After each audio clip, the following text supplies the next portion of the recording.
মোহাম্মদ রেদওয়ান রনি। আমার বাড়ি নোয়াখালী। বন্ধুগণ, আমি আমার জীবনের গল্পটা শুরু করার শুরুতে আপনাদেরকে আমার পরিবারের বিষয়ে জানিয়ে রাখি। আমার পরিবারে আমি আছি, আমার বাবা আছে, মা আছে, রয়েছে আমার দাদা দাদি সহ আমার কাকা জেঠু। আমাদের পরিবারে আরও সদস্য রয়েছে, আমার বড় 2 জন ভাই আর বড় একটা বোন। আমরা টোটাল 3 ভাই 1 বোন। আমাদের পরিবারটা নোয়াখালী শহর থেকে অনেক দূরে কোনো এক ছোট্ট গ্রামে, এক উচ্চবিত্ত পরিবার। আমার বাবা পেশায় ছিলেন একজন মেম্বার, এবং বর্তমানে আমার আব্বার মেম্বারই করে না। আমার বাবা এই মুহূর্তে রিটায়ারে আছে, মানে মেম্বারি জীবন থেকে সমাপ্তি নিয়েছে। কিন্তু আমার বাবা আমাদের এলাকাতে সবচেয়ে ভালো মানুষ ছিলেন। এই জন্যই আমি মাঝে মাঝে আমার আব্বাকে বলতাম, বেশি ভালো হওয়ার কারণেই আপনি একবারের বেশি মেম্বারি করতে পারেন নাই। আমার আব্বা অনেক বেশি সহজ সরল এবং খুব ভালো মনের একজন মানুষ ছিলেন। ন্যায় বিচারের জন্য যে আমার বাবার কাছে যেত, সে কখনো খালি হাতে ফিরে আসতো না।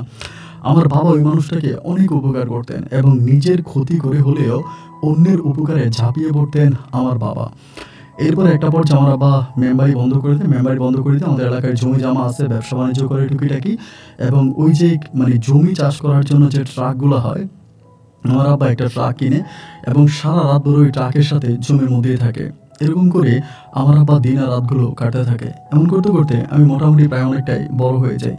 আমার যে বড় 2 ভাই ছিল, আমার বড় 2 ভাইও কিন্তু মোটামুটি আমার আব্বার মতোই হয়েছে, যথেষ্ট পরিমাণের নীতিবান মানুষ। আমার বড় ভাইয়া ব্যবসা বাণিজ্য করে, দোকানপাট করে, এবং আমার এরপরে ভাইয়া তিনিও ব্যবসা বাণিজ্য করে। আর এরপরে আমার আরেকটা ভাই আছে, তিনি হচ্ছে গিয়া আপনার বিভিন্ন এনজিওতে এটাতে সেটাতে বিভিন্নভাবে জড়িয়ে আছে। তো পরিবারের মধ্যে একমাত্র বেকার ছিল আমি যদিও ক্লাস 8 পর্যন্ত পড়াশোনা করছিলাম, কিন্তু ক্লাস 8-এর পরে আমার আর পড়াশোনার সৌভাগ্য হয়নি। ক্লাস 8-এর পরে আমি আর বইয়ের পাতা খুলে দেখিনি, এবং ক্লাস 8-এর পরে আমার পড়াশোনা করিনি। এইভাবেই এলাকার দুষ্ট মানুষদের সাথে চলাফেরা করতাম, এবং প্রাক্তন মেম্বারের ছেলে হিসাবে সবাই আমাকে অনেক সম্মান করত, এবং মোটামুটি অনেক খারাপই করতে গেলেও যদি ধরা খেতাম, তাহলে মেম্বারের ছেলে হিসাবে সবাই আমাকে বিভিন্ন জায়গা থেকে মাফ করে দিত। এরকম করতে করতে আমি একটা সময় আমার হঠাৎ করে মনে হলো, আমি বাড়ির মধ্যে কারো কাছে চাইলে টাকা পাই না। আব্বার কাছে যদি বলি টাকা দাও, আব্বা আমার হাত খরচে টাকা দেয় না, বড় ভাইয়েরাও দেয় না, এবং মা মাঝে মাঝে চুরি করে আমাকে কিছু কিছু টাকা দিত। তো মায়ের টাকায় তো আসলে আমি চলতে পারতাম না। একটা পর্যায়ে আমার কাছে মনে হলো কিছু একটা করা দরকার। আমি একদিন আমার বাবার কাছে বললাম যে আমার কিছু টাকা দাও, আমিও বড় ভাইয়ের মতো দোকান করব। আমার আব্বা বলে, ভাদাইম্যা, কোনো কাজ নাই কাম নাই, পথে পথে ঘুরে বেড়াস, আর তুই করবি তোর বড় ভাইয়ের মতো দোকান? তুই কখনোই করতে পারবি না। তোর মতো সন্তান আমার প্রয়োজনে নাই, তুই বেরো আমার বাড়ি থেকে। বাবা সবসময় আমার সাথে কুকুরের মতো ব্যবহার করতো, এবং কোনোদিনও পরিবারের কারো কাছে আমি বিন্দু পরিমাণের সম্মান পেতাম না। এমন করে আমি একটা দিন চিন্তা করলাম যে আমি পরিবার থেকে বেরিয়ে যাব। এরকম একটা পরিকল্পনা করতেছি, আমি পরিবারে থাকবো না, তবে আমার একটা কাজ দরকার। কোনো একটা কাজ যদি পাই, আমি এখান থেকে চলে যাব। ওই মুহূর্তে আমাদের বাজারে, আমাদের আসলে এটা একটু উপজেলা টাইপের ছিল, উপজেলার পাশেই আমাদের বাড়িটা ছিল। এক যে প্রত্যন্ত গ্রাম তা কিন্তু না। তো এরপরে উপজেলার মধ্যে একটা বিশাল কমপ্লেক্স নির্মাণ করতেছে, অনেক বড় একটা কমপ্লেক্স হবে। তো আমি তখন ওই কমপ্লেক্সে চাকরির জন্য অ্যাপ্লিকেশন করি যে আমি ওখানে চাকরি করব। বাবার বকুনি আর ভালো লাগে না, পরিবারে থাকতে আর ইচ্ছা করে না। এই জন্য ভাবছি যে আমি ওই আপনার কমপ্লেক্সে চাকরি করব, যে টাকা বেতন পাই ওই টাকা দিয়েই চলবো। পরিবারের কাছে টাকা পয়সা চাইবো না, আব্বুর কাছে টাকা চাই ঝাড়ি খাবো না, মায়ের কাছ থেকে চুরি করে টাকা নিব না। এরপরে একটা সময় এনজিও চালু হওয়ার পর আমাকে ওখানে ওরা নিয়ে যায়, চাকরিতে নিয়ে যায়। তো আমি ওখানে সিকিউরিটি পারপাসে চাকরি করি, সিকিউরিটি পারপাসে থাকি। তো এমন করতে করতে ওইখানকারই একজন ক্লিনার আছে, ওই মার্কেটটা ক্লিন করে, ওনার নাম শাহেদা খালা। তো উনি মার্কেট পরিষ্কার করতো। এরকম করতে করতে ওনার সাথে আমার ভালো একটা সম্পর্ক হয়। যেহেতু একই কমপ্লেক্সে চাকরি করি, উনি ক্লিনার, আমি দারোয়ান। তো এই পারপাসে ওনার সাথে আমার একটা ভালো সম্পর্ক হলো। উনি সবসময় ডাকে, ঢুকে, বা ঘর থেকে খাবার টাবার নিয়ে আসে, খুব ভালো একটা সম্পর্ক। এরকম করতে করতে একদিন হলো কি, উনি কোথায় জানি গেছে, ক্লিনারের কাজটা করে কই জানি একটু বাইরে গেছে, উনি আর নাই। তো উনি না থাকার পরে একটা মেয়ে আসছে বোরকা পরিহিত অবস্থায় ওনার কাছে, আইসা বলতেছে, শাহেদা কোথায়? আমাকে বলে, আমাকে যখন জিজ্ঞেস করলো ওনার কথা, আমি বললাম যে উনি তো নাই, একটু বাইরে গেছে। পরে আমার বলে, বাইরে গেছে, আচ্ছা তাহলে একটু বসি। যেহেতু আমি সিকিউরিটি ছিলাম, আমি বললাম যে ঠিক আছে বসেন। এখন এই মেয়েটারে বসতে দিলাম ভাই। বসতে দেওয়ার কিছুক্ষণ পরে মেয়েটা তখন তার মুখোশ খুললো, মুখের ওই পর্দাটা খুললো। খোলার পরে ভাই আমি দেখে অবাক হয়ে গেলাম। পরীর মতো এক সুন্দর মেয়ে, এত সুন্দর মেয়ে আমার আমি জীবনও দেখিনি। আমি অদ্ভুত নজরে মেয়ের দিকে তাকিয়ে আছি। আমি বললাম, আপনার নাম কি? আমার নাম সাথী আক্তার। আমি বলি, শাহেদ আপনার কি হয়? বলুন, আমার আম্মা। আমি বলি, কি? আপনার আপনার মা এটা? বলে হ্যাঁ। তো বললাম কিছু মনে করবেন না, আপনার মা দেখি জন্মের কালা, অতটা সুন্দর না, কিন্তু আপনি এত সুন্দর হলেন কেন? মেয়ে তখন নিচের দিকে তাকায় বলতেছে, আসলে কথা কি জানেন, আমার বাবা না দেখতে অনেক সুন্দর ছিলেন, আমি অনেকটাই আমার বাবার মতো হয়েছি। আমি তখন বললাম, যাক আলহামদুলিল্লাহ, তাহলে আপনার বাবার মতো হয়েছেন, আপনার বাবা কি আপনার মতোই সুন্দর ছিল? বলে হ্যাঁ, আমার আব্বা আমাদের এলাকাতে সবচেয়ে সুন্দর মানুষ ছিল। তো এরকম করে ওনার সাথে মেয়ের সাথে কথা বলতে বলতে হঠাৎ করে কোথেকে জানি সায়দা খালা চলে আসে, এবং সায়দা খালা এসে ওনার মেয়ের দিকে বলতেছে, কি রে তো তাড়াতাড়ি আসলি কেন? মেয়ের সাথে কথা বলতেছে। আমারে বলে, আমি বললাম সায়দা খালা, আপনি কিন্তু মানুষ হিসেবে বেশি ভালো না, আপনি না মানুষ হিসেবে অনেক খারাপ। পরে আমার বলে, কেন ভাই, কেন কেন আমি খারাপ হবো কেন? আচ্ছা খারাপ যদি না হয়, আপনার পরীর মতো এত সুন্দর একটা মাইয়া আছে, আপনি তো কোনোদিন আমার কাছে বললেন না। পরে উনি হাসতে হাসতে বলে, বাবারে আমার মেয়েটা আমার স্বামীর মতো হয়েছে, তো আমার স্বামীও মাশাআল্লাহ দেখতে শুনতে অনেক টুইটুপুর সুন্দর ছিল, তো আমার মেয়েটাও দেখতে আমার স্বামীর মতো হয়েছে। পরে ওনার সাথে আমি কথাবার্তা বলি এবং উনি আমার সাথে কথাবার্তা বলতে বলতে তার প্রতি আমার অনেকটা ভালো লাগে। পরে আমি বললাম যে, খালা আপনার মেয়ে কি নিয়ে আসছে? বলে, হ্যাঁ আমার মেয়ে আজকে দুপুরে আমার জন্য খাবার নিয়ে আসছে। আমি বললাম, কেন আপনি আজকে দুপুরে বাড়ি যাবেন না? বলে, না রে বাবা, আমার শরীরটা ভালো না, ভাবতেছি এই নাই কটা খাইয়ে নিব, তো আসো আজকে তুমি আমাদের সাথে খাও। আমি বললাম, না না থাক, আপনারা খান, আমি হোটেলেই খাবো। বললো, না না না আসো। তার মেয়েও আমার বলতেছে যে, ভাইয়া আসেন না, আমার আম্মুর সাথে বসে অল্প করে 4 বাটা ভাত খাবেন। তাই আমার আচ্ছা ঠিক আছে, তো ওদের সাথে তখন বসলাম। বসে দেখলাম চিংড়ি মাছ ভুনা করে আনছে এবং বিভিন্ন প্রজাতির ভর্তা টর্তা দিয়ে মেয়েটা খুব ভালো রান্না করে, এবং আমিও মাশাআল্লাহ পেট ভরে খাবার খাইলাম, ওখানে পেট ভরে খাবার খাইলাম এবং খাবার খেয়েও তো আমার একটা ভালো লাগলো। তো মেয়েটার সাথে কথাবার্তা বললাম, বলার পরে এই মেয়ে তখন চলে গেল, এখান থেকে চলে গেল। পরে সায়দা খালার সাথে আমি আসি, সায়দা খালা আমি কাজ করি, সবসময় জিজ্ঞেস করি, ও খালা আপনার পরীর মতো মেয়েটা কেমন আছে? উনি বলে, হ্যাঁ আছে আলহামদুলিল্লাহ, ও ভালোই আছে, ও অনেক ভালো আছে, মাদ্রাসায় পড়ে। এরকম করে তখন সায়দা খালার সাথে আমার একটা ভালো সম্পর্ক তৈরি হচ্ছে। তো মেয়েটা অনেক বড় না, মেয়েটা হচ্ছে আপনার ক্লাস ইয়েতে পড়ে, ক্লাস 8-এ পড়ে, একটা মাদ্রাসায় ক্লাস 8-এ পড়ে। তো এমন করতে করতে আমি বলি, ও খালা আপনার মেয়েরই বিয়ে দিলে আমার কাছে বিয়ে দেন, আমি আপনার মেয়েরই বিয়ে করবো নি, এগুলো বলতাম। তো আমি এই কথাগুলো কিন্তু দুষ্টমি করে বলতাম না, আমার ভিতরে ওনার মেয়েকে দেখার পরে ওনার মেয়ের প্রতি আমার এক ধরনের একটা আকর্ষণ কাজ করে, একটা মায়া কাজ করে, একটা ভালো লাগা ভালোবাসা কাজ করে। বিশেষ করে এই জন্যই আমি ওনাকে এই কথাগুলো বলি, কিন্তু উনি মনে করে আমি ওনার সাথে দুষ্টমি করে কথাগুলো বলতেছি। উনি আমার বলে, ধুরো রনি তুমি কি কও, মাঝে মাঝে দুষ্টমি করো, এত দুষ্টমি ভালো লাগে না। কিন্তু সত্যিকার কথা আমি কখনোই দুষ্টমি করি নাই। আমার ওনার মেয়েটার আমার অনেক ভালো লাগছে, এবং সেই ভালো লাগা থেকেই আমি তখন এই সিদ্ধান্ত, এই কথাগুলো ওনাকে বললাম। যাই হোক, এভাবেই তখন সময়গুলো কাটতেছে, আস্তে আস্তে দিন রাতগুলো কাটতেছে, এবং একটা পর্যায়ে এই কিছুদিন পরে প্রায় আপনার 15-20 দিন পরে এই মেয়েটা হঠাৎ করে একদিন আবারও আসছে ওইখানে। আসার পরে সায়দা খালা তখন ভিতরে টয়লেট পরিষ্কার করে একদম ভিতরে। তো মেয়েটা আসার পরে গেটে আসছে, গেটে তো আমার কাছ থেকে অনুমতি নিতে হবে। পরে আসার পরে আমি বললাম, কি ব্যাপার সাথী, ভালো আছো? বলে, ভালো আছি। আমি বললাম, বসো, আজকে কি নিয়ে আসছো? বলে, কিছু আনি নাই, এক জায়গায় যাবো, আম্মুরে বলে যাবো। আমি বলি, কই যাবা? বলে, আমার এক আত্মীয়র বাড়িতে। তাই বলি, তো তোমার আম্মুকে বলে যেতে হবে? বলে, না গেলে তো আম্মু টেনশন করবে। আমি বলে, তা তুমি চলে যাও, আমি তোমার আম্মুরে বলে দিবনি। বলে, না আমার কাছে তো ভাড়া নাই। আমি বলে, ভাড়া টাকা নেই? আচ্ছা আমি ভাড়া টাকা দিয়ে দিই। তো বলে, না না আমি আমার কাছ থেকে। আমি বলে, না না তুমি আমার কাছ থেকে নিয়ে যাও। পরে তারা ভাড়া টাকা দিলাম, মেয়ে তখন চলে গেল। এবং পরে হচ্ছে সায়দা খালা অনেক পরে আসছে। আমি আমার কাছে বলি, কি হয়েছে? আমি তখন ওনাকে ডাকছিলাম অবশ্যই। পরে আমি বললাম, আপনার মেয়ে আসছিল। বলে, কই? আমি বললাম, এমন আত্মীয়র বাড়িতে গেছে। বলে, তোমার ভাড়া পাইছে কই? আমি বললাম, ভাড়া টাকা আমি দিছি। তো বলে, বাবারা তোমার দরকার আছে? তো উনি তখন ওনার কাপড়ের কানি থেকে ওই ভাড়া টাকাটা আমাকে দিচ্ছিল। আমি তখন বললাম, আরে না, আমাকে ভাড়া টাকা দিতে হবে না, আমার ভাড়া টাকা লাগবে না। তাই আমি আর ভাড়া টাকা ওনাকে দিলাম না, ভাড়া টাকা নিলাম না। এরকম করে করে এই মেয়েটার প্রতি আমার সব সময় একটু আকর্ষণ, ভালো লাগা, ভালোবাসা কাজ করে। এই করতে করতে অনেকগুলো দিন কেটে গেল, প্রায় অনেকগুলো দিন বলতে 3-4 মাসের মতো হয়ে গেছে। আমি এই কমপ্লেক্সে চাকরি করি, সায়দা খালার সাথে আমার মধুর সম্পর্ক। এমন করতে করতে একদিন হঠাৎ করে আমার আব্বা এই কমপ্লেক্সে আসে। তো আব্বা যখন এই কমপ্লেক্সে আসে, আব্বা এসে আমার ওখানে দেখে আমি সিকিউরিটি চাকরি করি, ওটা দেখে। আব্বা কিন্তু আগে জানতো না, আমি তো বাড়ি থেকে বেরিয়ে গেছি, আমি বাড়িতে আর যাইতাম না, পরিবারে কারোর সাথে কথা বলতাম না। বাড়ি থেকে বাইরে এসে আমি তখন এই কমপ্লেক্সে চাকরি করি, যে টাকা বেতন পাই তা দিয়ে চলতেছি, ফিরতেছি, খাইতেছি। আব্বুর সাথে আমি আর কোনো রকমের কোনো সম্পর্ক রাখি নাই। এবার আব্বু দেখছে আমি সিকিউরিটি চাকরি করি। পরের দিনই করছে কি, আমার আম্মারা যে বলছে যে ও এমনি সিকিউরিটি চাকরি করে ওই জায়গায় ওর ধরে নিয়ে আয়। তো আমার মা তখন আসছে, আইসা আমার টানা আসতে শুরু করছে। আমি বলি, না আমি এখানে চাকরি করি, আমি যাবো না। মা বলে, না তুই বাড়ি চল, তুই এখানে চাকরি করতে পারবি না। আমি বললাম, কেন করতে পারবো না, আমি এখানে চাকরি করবো। দেখলাম যে না, কোনোভাবেই মা আমাকে এখানে চাকরি করতে দিবেই না। একটা সময় ইউনিফর্ম খুলে পরে আমি আমার সাথে চলে আসছি বাসায়, এবং ঘরে আসার পরে তা কয়েকটা দিন ভাই ভালো ছিল। যখন চাকরি ছেড়ে চলে আসি, আসার সময় সায়দা খালারে বলে আসি তো চাকরিটা ছেড়ে আসার পরে কয়েকটা দিন আমার সাথে আমার পরিবার ভালো ছিল, 15-20 দিনের মতো। এরপরে আবার সে কুকুরের মতো যা যা করে ব্যবহার করা, দুর্দার করা। এবার আমি যখন চাকরি ছেড়ে দিই তখন আমি বেশিরভাগ সময় ওই শাহিদা খালার মেয়ে সাথীর মাদ্রাসার সামনে গিয়ে দাঁড়ায় থাকতাম। কারণ এই মাদ্রাসার মানে ওই মেয়েটা আমার খুব ভালো লাগতো, মেয়েটার প্রতি আমার আবেগ, ইমোশন, ভালোবাসা কাজ করতো। এই জন্য বেশিরভাগ সময় আমি ওইখানে গিয়ে মেয়েটার দেখতাম, মেয়েটার দিকে তাকায় থাকতাম, মাঝে মাঝে কথা বলার চেষ্টা করতাম। মানে খুব বেশি মেয়েটার প্রতি আমি দুর্বল হয়ে পড়ি, অনেকটা দুর্বল হয়ে পড়ি।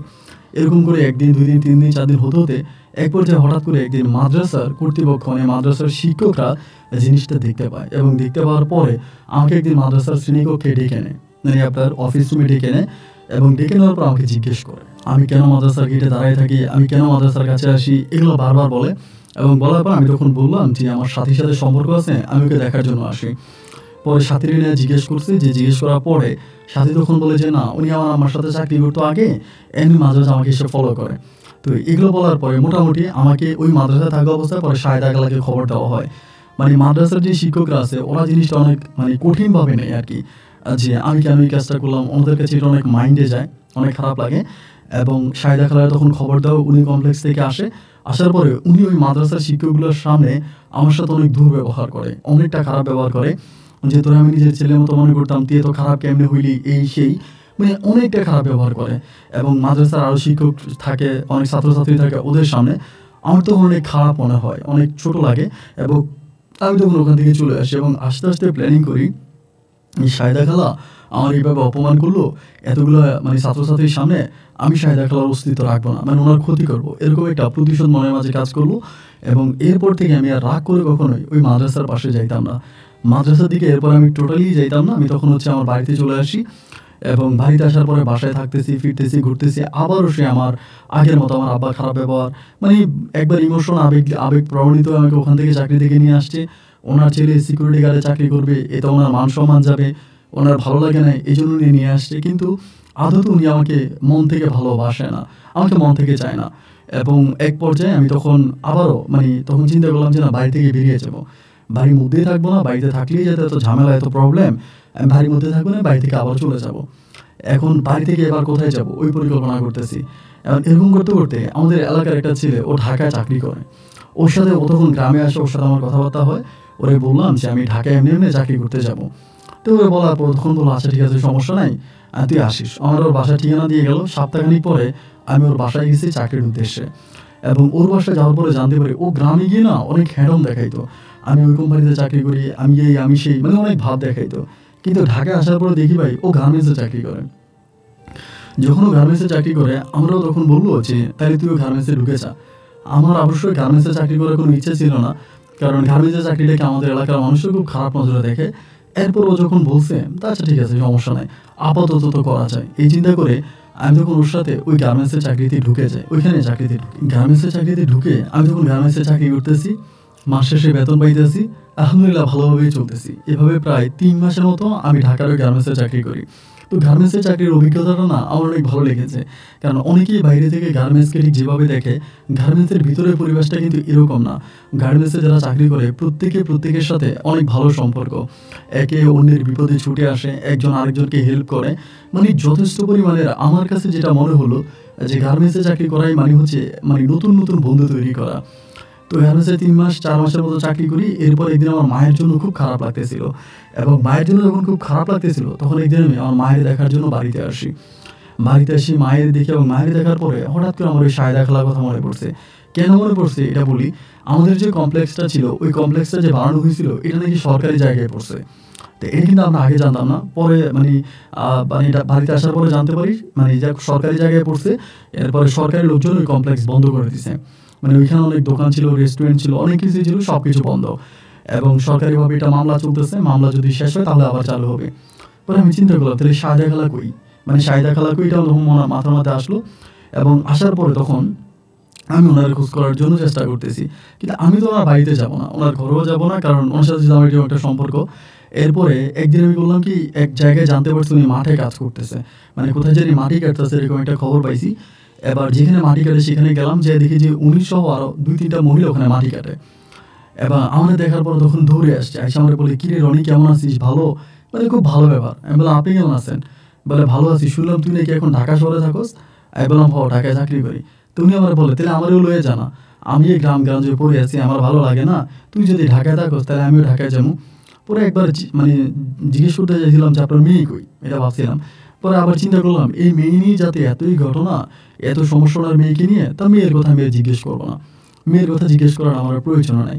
আমরা মেয়ের কথা জিজ্ঞেস করলাম না, এবং জিজ্ঞেস না করে বললাম যে ঠিক আছে, ঢাকা শহর তো আর আমার বাপের শহর না, আপনি যদি যান, আপনি চাকরি করেন তাহলে ভালো কথা। তো আমি যদি চাকরি পাই তাহলে আমি আপনার খবর দিব। আমি হচ্ছে রিপন, মানে আমাদের এলাকার একজন রিপন মোবাইল ছিল, তেমন আমি রিপনের দোকানে আমি ফোন দেবো নি, এবং ফোন করলে আমি রিপন দিয়ে আপনার জানাবো।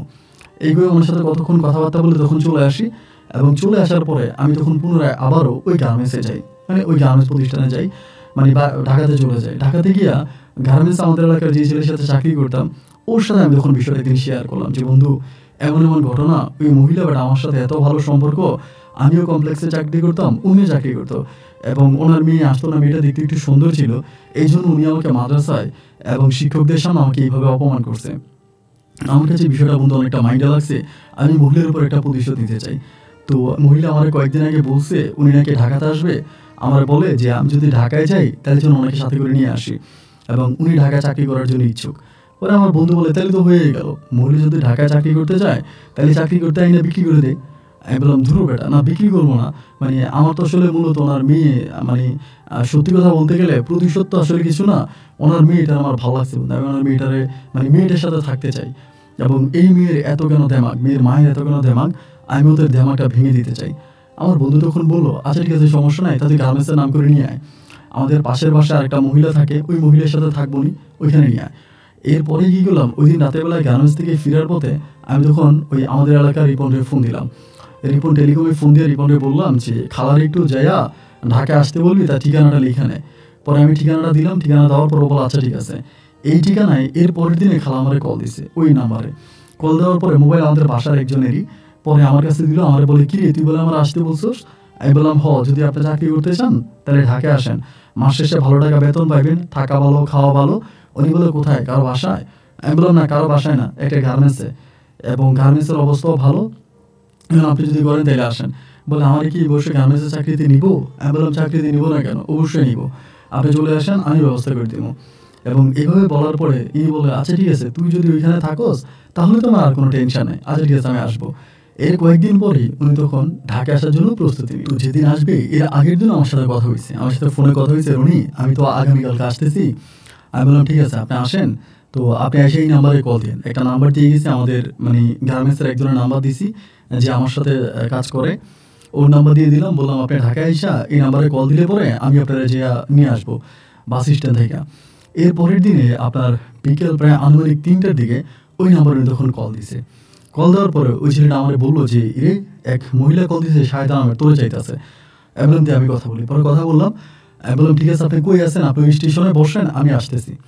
পরে আমার যে বন্ধু আছে ওরে বললাম মহিলা তো চলে আসছে, বলা আচ্ছা ঠিক আছে আনলে আপাতত, এবং আমি ওইখানে দিই ওই মহিলার বাসায় রেখে, পাশের বাসায় রেখে, পাশের বাসা তো আমাদের বলা আছে। আমি বললাম আচ্ছা ঠিক আছে। পরে গেলাম এবং ওইখান থেকে মানে সায়দা খালার রিসিভ করে দেন আমি তখন আমাদের পাশের বাসায় এক মহিলা আছে ওই বাসা ওনারা রাখছি, রেখে আমি পুনরায় আবারও গার্মেন্টসে এসে কাজ করতেছি। এবং কাজ করার পরে রাতের বেলায় মানে গার্মেন্টস ছুটি হওয়ার পরে তখন বাসায় গেছি, বাসায় গিয়ে পরে সায়দা খালার আমাদের রুমে ডেকে আনছি। আমার বন্ধু তখন সায়দা খালার সাথে কথা বললো, এবং কথাবার্তা বলার পরে সায়দা খালা তখন আমার বন্ধুরে বললো যে উনি কাজ করবে, এই সে অনেকক্ষণ কথাবার্তা বলছি। বলার পরে উনি তখন চলে গেল। আমার বন্ধু তখন আমার বলতেছে রনি তোরা একটা কথা বলি, কিছু মনে করিস না, এই মহিলাটা না আমার কাছে আসছে এবং আমার সাথে কথা বলছে, এই মহিলাটাকে আমার অনেক ভালো লাগছে, আমার কাছে মনে হয়নি যে মহিলাটা খুব খারাপ, আসলেই মহিলাটা অত্যাধিক ভালো এবং অনেক ভালো, কিন্তু এই মহিলার সাথে তুই কোনো খারাপই করিস না। দেখ তোর কাছে আমার একটা রিকোয়েস্ট, এই মহিলার সাথে কোনো খারাপই করিস না, এবং মহিলা যদি আমাদের এখানে থাকতে চায় তার গার্মেন্টসে চাকরি দে, এবং তার উপরে তোর যে প্রতিশোধ ওই প্রতিশোধটা তুই আর নিস না, এটা তুই ভুলে যা, আমারে বলতেছে। আমি বললাম যা বন্ধু তুই যখন বলছস তাহলে যা, ভুলেই গেলাম, আমার কোনো আপত্তি নেই, আমি ভুলেই গেলাম, তুই যা বলছিস তাই হবে। এবং এরকম করে আমার বন্ধুর সাথে তখন আমি কথাবার্তা বলি, এবং কথাবার্তা বলার পরে আমার বন্ধু তখন আমার ওই কথা রাজি হলো। হওয়ার পরে এই মহিলার তখন আমি গার্মেন্টসে চাকরি দিলাম। উনি তখন গার্মেন্টসে চাকরি করে প্রায় 1 থেকে 1.5 মাসের মতো উনি গার্মেন্টসে চাকরি করে, গার্মেন্টসে যায় আসে, মাঝে মাঝে আমাদের এখানে খাবার বানায়, আমাদেরকেও খাবার দেয়, নিজেরাও খায়। কিন্তু ভাই ওই 1-1.5 মাসের মাথায় উনি একটাবারও ওনার মেয়ের সাথী সম্বন্ধে আমার কিছুই বললো না। মানে সাথী কোথায় আছে, সাথী ভালো আছে কিনা বা সাথীর কি হয়েছে না হয়েছে, উনি সাথীর কথা আমাকে মুখ থেকে বেরও করে না। আর আমিও সেই লজ্জায় বা সেদিনকার কারণে আমিও ওনাকে বলি না যে সাথী কোথায় আছে বা সাথীর কি অবস্থা। পরে এরকম করে কথা বলতে বলতে একটা পর্যায়ে চিন্তা করলাম যে না, আমারে জিজ্ঞাসা করি যে সাথী আসলে কোথায় আছে, সাথীর বিষয়ে একটু জিজ্ঞেস করি। পরে আমি প্রায় ১.৫ থেকে ২ মাস পরে একদিন জিজ্ঞেস করলাম যে খালা, কিছু না মনে করলে আপনাকে একটা কথা জিজ্ঞেস করবো? পরে বললো হ, কি কস না। আমি বললাম আপনি তো আপনার মেয়েকে নিয়ে আমার অনেক সন্দেহ করেন, অনেক খারাপভাবে দেখেন, তাও আপনার মেয়েটার কথা মনে হইলো, আপনার মেয়েটা আসলে কই আছে? উনি তখন আমারে বলে, হায় রে রনি, তুই আর বলিস না, তোর সেদিন মাদ্রাসা অপমান করছিলাম, আল্লাহ আমার মেয়েটা সহ্য করে নাই। আল্লাহ সহ্য করার না কারণে আমার মেয়ের জীবনটা আমার থেকেও বেশি নষ্ট হয়ে গেল। আমি বললাম কেন, আপনার থেকে বেশি নষ্ট হলো কেন? পরে বলে দিনাজপুর থেকে এক লোক আমাদের এলাকাতে কাজ করতে আসছিল নাকি, এবং ওই লোকটা নাকি মানে সাথীরে পছন্দ করছে, এবং পছন্দ করার পরে ওই মহিলার যেহেতু জামাইও নাই, পরিবারে কেউ নেই, পুরো ওই রংপুরের লোকটার কাছে নাকি সাথীরে বিয়ে দেয়। উনি বলে রংপুরের লোকটার কাছে সাথীকে বিয়ে দেয়, এবং বিয়ে দেওয়ার পরে এই লোকটা কয়েকদিন সাথীর সাথে থাকে, এই লোকটা হঠাৎ করে চলে যায়। এরপরে লোকটা আর কখনোই আসে নাই। আমি বললাম তো না আসলে রংপুরের কোনো খবর নেই নাই? উনি আমারে বলে আমি আর রংপুরে কি খবর নিব, যে লোক আমার মেয়ে রেখে চলে গেছে তারে কি দৌড়ে আইনা আমার মেয়ের সাথে সংসার করানো যাইব? আমি তখন বললাম তাইলে ও এখন কি করে? বলে বাড়িতেই আছে, বিভিন্ন মানুষের কাজ টাজ করে, এমনি অমনি ওভাবেই আছে। পরে আমি বললাম তো এটা কাজ করে না, ঢাকায় নিয়ে আসেন, আপনার সাথে গার্মেন্টসে চাকরি করুক। বলে না রে বাবা, আমার মেয়ে বাড়িতেই আছে, পর্দা পুরুষের মাঝে আছে, ওইখানে ভালো আছে, ওইখানে থাকুক, আমি ওরা ঢাকায় আনবো না। আমি বললাম এটা কোনো কথা হইলো? ঢাকাতে আসলে ঢাকাতে মানুষ কাজ কাম করে, সবার সাথে সবার কত ভালো একটা সম্পর্ক, আপনি কাজ করতেছেন, আপনি দেখেন না এখানে কাজ করাটা কতটা ভালো? উনি বলে হ, আমি তো কাজ করতেছি, আমার কাছে ভালোই লাগতেছে, তো না যাক, শহরে আইনা চাকরি বাকরি করাইলে এরপরে আমার মেয়ের বিয়ে হবে না, লোকে বলবে মেয়ে গার্মেন্টসে চাকরি করে জন্য বিয়ে দিতে পারবো না, তো গ্রামে আছে গ্রামেই থাকুক। তা আমি তখন বুঝতে পারলাম না। পরে আমার বন্ধুরে কইলাম, বন্ধু দেখি মেয়েটার প্রতি না আমার একটা মানে অন্য কিছু কাজ করতেছে, যেমনি পারো সায়দা খালারে বুঝিয়ে শোনা হইলো ওনার মেয়েটারে ঢাকা আনার ব্যবস্থা কর। তো আমার বন্ধু বলে তাহলে তুই বিয়ে করে ফেল ওই মেয়েরে। আমি বললাম ধরো বেটা, এই মেয়েরে বিয়ে করবো, আর এই মেয়েরে বিয়ে করলে কি আমার পরিবার কখনো মেনে নেবে? আমার আব্বা আমার তো জীবনেও মানবে না, এবং এটা আমি কখনোই করতে পারবো না। পরে আমার বলে তুই কী করবি? আমি বললাম বন্ধু, এই মেয়েটার আমার ইউজ করার ইচ্ছা, আমি তার ইউজ করতে চাই, এবং তুই এই জন্য সায়দা খালার সাথে কথাবার্তা বলে যেমনি পারিস ওনার মেয়েটার আনার একটা ব্যবস্থা কর। এবার আমার বন্ধু আর আমি সবসময় সায়দা খালার কইতাম, ও খালা আপনার মেয়ে কবে আসবো, ও খালা আপনার মেয়েরা আসে না কেন, আপনার মেয়ে আসবো কবে, এগুলা মানে সবসময় ওনারা বলতে থাকতাম। কিন্তু ওনার কথায় একটা যে আসবে, ও তো এখন ঝামেলা আছে, কাজ কামে, মানে উনি সবসময় বলে না আসবে না, এটা ওইটা আমাকে উল্টা পাল্টা উনি বুঝাইতো। তো ওনার এই কথাগুলো শুনতে শুনতে একটা সময় আমার খুব রাগ হইলো, এবং রাগ হওয়ার পরে আমি চিন্তা করলাম যে যেমনি হোক ওই সায়দান আমার আনাই লাগবো, আর ওই সাথীর আমার আনাই লাগবো। এরপরে মাঝে মাঝে সাথী আবার ফোন দিত আমাদের ঘরের ওই নাম্বারে, এবং ফোন দিলে পরে আমি সাথীর কথা কয়ে দিতাম, মানে ওর মায়ের সাথে কথা কয়ে দিতাম যে না তোমার মায়ের সাথে কথা বলো, আমরা কথা বলাইতাম, মানে আমাদের এখানে ফোন দিলে। এবং এরকম করতে করতে একদিন আমি চিন্তা করলাম যে একটা খারাপ সিদ্ধান্ত নিলাম, মানে হঠাৎ করে মাথার মধ্যে একটা খারাপ সিদ্ধান্ত আসলো যে সায়দা খালারে এতভাবে বললাম ওনার মেয়েটারে ঢাকা আনার জন্য, উনি আনে না, তাহলে এবার আমি একটু একটু কৌশল করে ওনার মেয়ে আমি নিয়ে আসবো। এই কথা বলার পরে আমি কি করলাম, একদিন মানে সায়দা খালা কিন্তু একটু অসুস্থ ছিল, মানে ওনার শরীরে একটু জ্বর ভাব, একটু অসুস্থ, এবং অসুস্থতা হওয়ার কারণে আমি কি করলাম, আমাদের এলাকার যে মোবাইল রিপন আছে, রিপনের কল দিলাম। কল দিয়ে আমি বললাম যে রে একটু সাথীর ডাইকা দিত। পরে সাথীরও ডাইকা আনছে, আনার পরে সাথীর মোবাইল যে আমার সাথী, তুমি কাউরে কোনো কিছু বললো না, তুমি গোপনে গোপনে ঢাকায় চলে আসো। তা আমারে বলে যে কেন, কি হয়েছে? আমি বললাম তোমার আম্মা অনেক অসুস্থ, তোমার আম্মার অবস্থা ভালো না, তোমার আম্মা অনেক অসুস্থ। পরে বলতেছে কেন, আমার কি হয়েছে? আমি বললাম আমি তোমার এখন বলতে পারবো না, শুধু এতটুকুই বললাম যে তুমি চলে আসো, যদি তুমি না আসো তাহলে পরে কিন্তু আমি জানি না, পরে আর এলাকাতে কাউকে জানে এসো না, কারণ জানে আসলে সমস্যা হবে। বলে কি সমস্যা হবে? আমি বলি এত কিছু তোমার বলতে পারবো না, তোমার আম্মা অনেকের কাছ থেকে ঋণ টিন নিছে, সমিতির টাকা ঢুকে তোমার আম্মা অনেক খাইছে, তা তোমার আম্মা এটা অসুস্থ জানতে পারলে সমিতির বেটারা আসবো না, তোমার আমার ধরা লেগে, তুমি চলে আসো। এই কথা বলার পর আমি বললাম তুমি বাস স্ট্যান্ডে আইসা আমার এই নাম্বারে কল দিও, ওর কাছে তার মোবাইল নেই। না আচ্ছা ঠিক আছে। তো ওর মা যেভাবে আসছে একইভাবে মানে সাথী তখন নোয়াখালী থেকে রওনা দিচ্ছে ঢাকার উদ্দেশ্যে, আর এরই মাঝে সায়দা খালা কিন্তু ওই ঘরের মধ্যেই আছে। এবং ঢাকা আসার পরে যখন ঢাকা আসছে পরে আমি তখন বললাম কি আমার বন্ধুরে বললাম যে বন্ধু এই ঘটনা। পরে আমি আর আমার বন্ধু মিলে আমরা যে বাসায় থাকতাম ওই বাসায় নিচে একটা দারোয়ানের রুম আছে, তো দারোয়ানের ওই রুমটা খালিই থাকে, দুপুরবেলা মাঝে মাঝে দারোয়ান গিয়ে ওখানে রেস্ট করে, আর দারোয়ান এমনি তার বউরে নিয়ে মানে তার ফ্যামিলি নিয়ে সে আলাদা ভাড়া থাকে। পরে আমি চিন্তা করলাম যে ওই রুমের মধ্যে আমি ওরা এনে রাখবো। তো দারোয়ানের সাথে যদি আমার সম্পর্কটা অনেক ভালো সম্পর্ক, দেন আমি তখন দারোয়ানকে বললাম যে এমন এমন ঘটনা একটা, সব কিছু বলতাম। দারোয়ানরা আবার টাকার পাগল, টাকা দিলে সব ঠিক। পরে টাকা দিলাম, যে টাকাটা আপনাকে দিলাম আপনি টাকাটা লয়ে যান, কিন্তু বাড়িওয়ালা টাকাওয়ালা কাউকে কোনো কিছু জানাই না। বলো আচ্ছা ঠিক আছে। আবার মেয়ে চিৎকার টিৎকার দিবা, আমি বলি না চিৎকার দিব না, আপনি চিন্তা করেন না। এরপরে দারোয়ানটা টাকা দেওয়ার পরে আমি তখন কী করলাম, এই শাহিদার তখন আমি সাথীরে তখন আমি এই বাস স্ট্যান্ড থেকে রিসিভ করলাম। বাস স্ট্যান্ডে এসে মোবাইল দোকান থেকে আমাকে ফোন দিছে।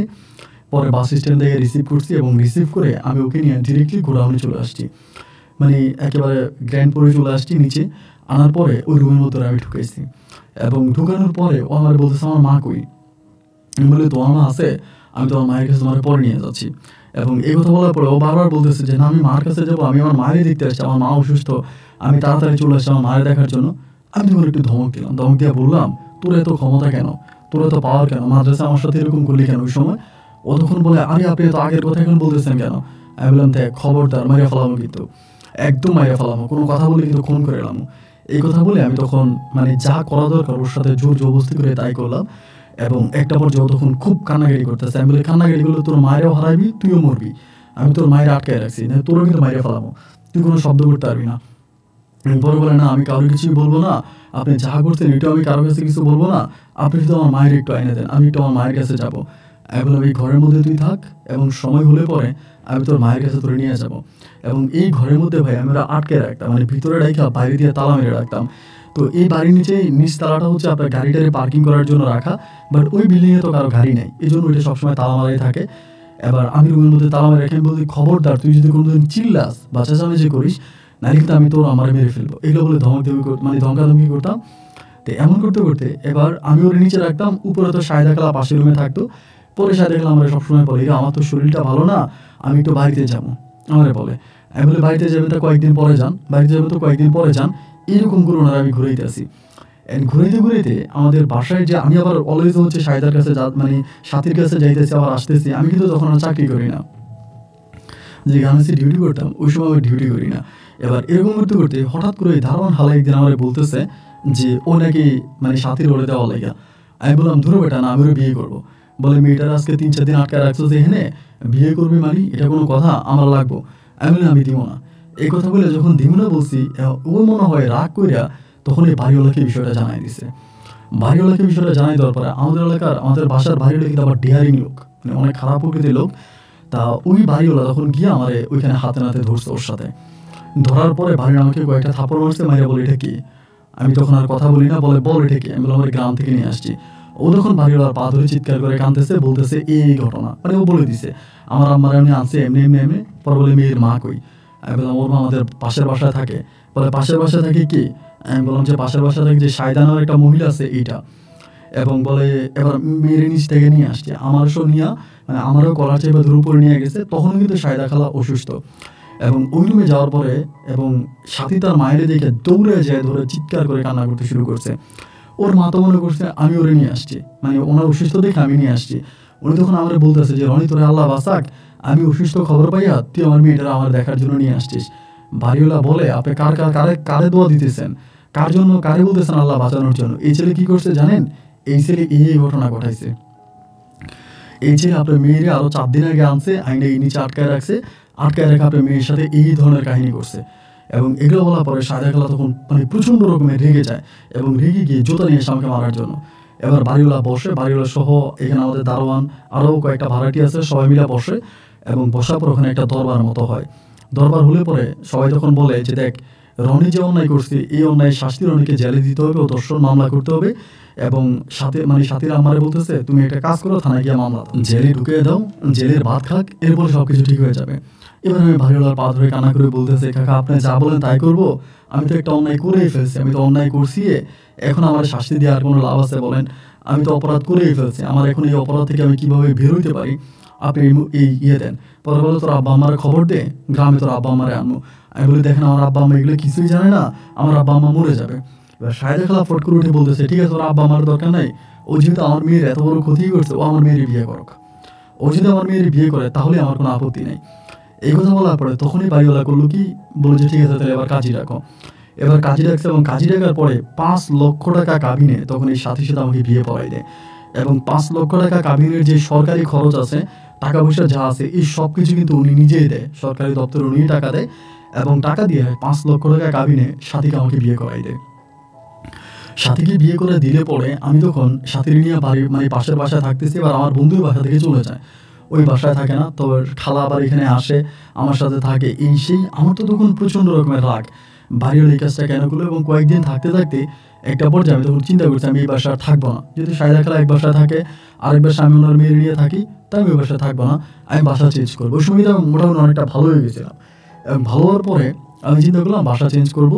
এবং বাড়ির আমাকে জোর করে বিয়ে করাই দিছে। বাড়ির আমাকে বলে দিছে যদি মেয়ের উপরে কোনো খারাপ কাজ করিস, মেয়ের কোনো ক্ষতি করিস, তাহলে তোর খবর আছে। এগুলো আমার বাড়িওয়ালা ধমকানুকি করে। এই জন্য আমি তখন বাসা ছেড়ে দিলাম। এই বাসাটা ছেড়ে পাশের একটা গলিতে আমি তখন বাসা ভাড়া করি। এবং বাসা ভাড়া করে গার্মেন্টসে তখন যাইতাম ভাই। সাহিদা খালা মনে হয় কথাগুলো গার্মেন্টসের অন্য অন্য ছেলে মেয়েদেরকে বলে দিছে বা অন্যান্য কর্মীদেরকে বলে দিছে। বলে দেওয়ার কারণে ভাই সবাই জানি কেমন করে আমার দিকে খারাপভাবে তাকায় এবং আমাকে অনেকে টিটকারি মারে, তোর শাশুড়ি এটা ওইটা বলে, মানে অনেক কিছু বলে। এরপর যে আমি তখন সিদ্ধান্ত নিলাম ধরে আমি গার্মেন্টসে চাকরি করবো না। যেহেতু এই গার্মেন্টসে এত সমস্যা, খালা সবার কাছে বলে দিছে, তাই আমি গার্মেন্টসে চাকরি পরে গার্মেন্টসে চাকরি ছেড়ে আমি একটা মার্কেটিংয়ে তখন আমি চাকরি নিই, মানে একটা সুপার মার্কেটে। তো সুপার মার্কেটে চাকরি নিই এবং সুপার মার্কেটে আমি তখন চাকরি করি এবং চাকরি করতেছি। আর প্রতিনিয়ত সাথীর সাথে আমার ঝগড়া হইতেছে, তোরা আমি বিয়ে করছি এই সেই, মানে খুব ঝগড়া করি।